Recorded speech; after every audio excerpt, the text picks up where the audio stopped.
in this video, I'm going to talk you through how to do half and full Copenhagens. These exercises will have been prescribed to you to build the tension and the strength around the inner legs, around the pelvis and the trunk. This isn't a great idea to do this exercise if you recently had your baby and if you've got any pelvic girdle pain, particularly about the symphysis pubis, unless you've been directly talked through it by your therapist and have been given modifications. So I'm going to set you up into our first level, which is from our knee. So you need a surface on which to do this. So you might like a dining chair or a cushion, or maybe a nice firm bed or sofa, something that you can be comfortable on your knee on, but also as a kind of a nice height for you to be able to clear your other leg on. It'll be a lot clearer when I show you.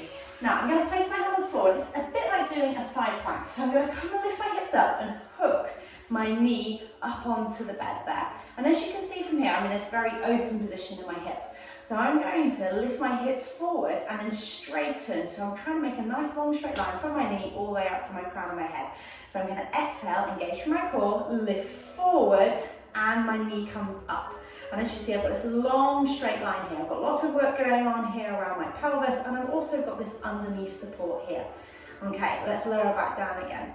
Now, you might find you can start with 5 or 10 seconds and build that up, but what I want you to watch out for is some of these watch points that I'm going to go through now. So, number one, we lift up, but we stay constantly flexed at the hips. So we do lots and lots of work at the core and not getting that nice connection all the way around the whole entire pelvis. The other thing that I see goes wrong is that your pelvis and your chest spiral off each other. So we drop through the chest here and we rock back through the hips. So I want you to do it, as you do it, make sure that your belly button and your heart are both pointing forwards. So if there was a light to come out of them, they'd both be shining straight forward through here. Okay, so if you're progressing on for that and you've been advised to go to a full Copenhagen, so that's what we call a half Copenhagen. A full Copenhagen we do from our foot. So instead of having the knee resting on, we then need to have the ankle and foot resting on. So exactly the same setup, lifting through, and then you're going to extend that top leg through, and look, we're going for this nice long straight position, connection in the core, but lots and lots of work in underneath leg.